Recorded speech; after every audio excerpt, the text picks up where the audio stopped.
ചവിട്ടുനാടക കലയിൽ തിളങ്ങി നിൽക്കുന്നവരിൽ ഭൂരിഭാഗവും പുരുഷ കലാകാരാണ്. കലോത്സവത്തിന് മത്സരാർത്ഥികൾക്കൊപ്പം എത്തിയിരിക്കുന്ന ആശാന്മാരെല്ലാം ആണുങ്ങൾ തന്നെ. ജഡ്ജസും അങ്ങനെ തന്നെ.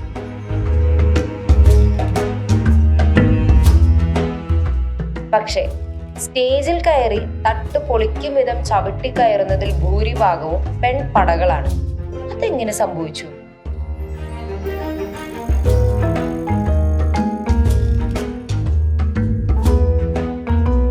ആദ്യകാലത്തെ ചവിട്ടുനാടകത്തിൽ പുരുഷന്മാർ സ്ത്രീവേഷം കിട്ടിയാണ് അഭിനയിച്ചിരുന്നത്.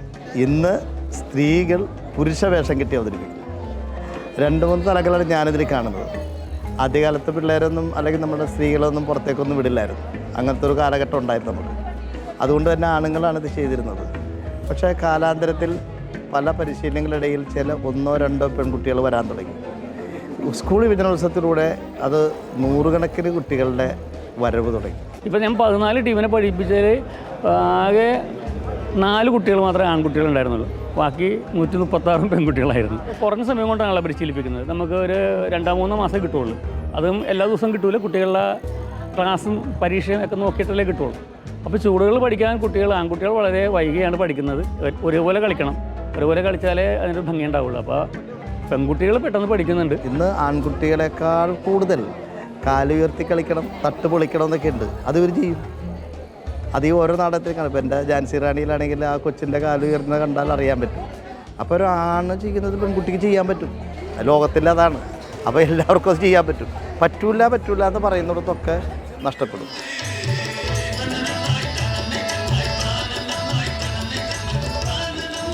ചവിട്ട് നാടകം കളിക്കാൻ ഇറങ്ങും മുൻപ് പല പെൺകുട്ടികളോടും ചില കൂട്ടുകാരും നാട്ടുകാരും വീട്ടുകാരും ടീച്ചർമാരും വരെ നിങ്ങളെ കൊണ്ട് ഇതൊക്കെ പറ്റുമോ എന്ന് ചോദിച്ചിരുന്നു.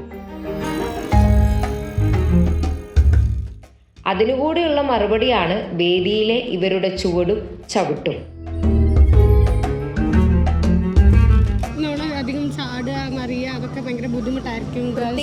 പെൺപിള്ളേരായതുകൊണ്ട് അടക്കം ഒതുക്കുക അങ്ങനെയൊക്കെ പറഞ്ഞായിരുന്നു.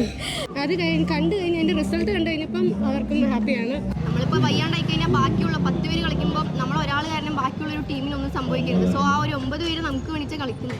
ആ ഒരു കോൺസെപ്റ്റ് മനസ്സിലുള്ളതുകൊണ്ട് വയ്യാണ്ടായി കഴിഞ്ഞാലും വീണ്ടും എണീറ്റ് കളിക്കും. ഇപ്പോൾ പെൺകുട്ടികൾ അത്ര സ്ട്രോങ് അല്ല, അവരെ കൊണ്ട് ഇത്രയും എന്താ പറയുക, ഇത്തിരി ശക്തി വേണ്ട കാര്യങ്ങൾ ചെയ്യാൻ പറ്റില്ല എന്നൊക്കെ ഇപ്പോഴും പറയുന്നവരുണ്ട്. അവരോട് നിങ്ങൾക്ക് എന്താ പറയാനുള്ളത്?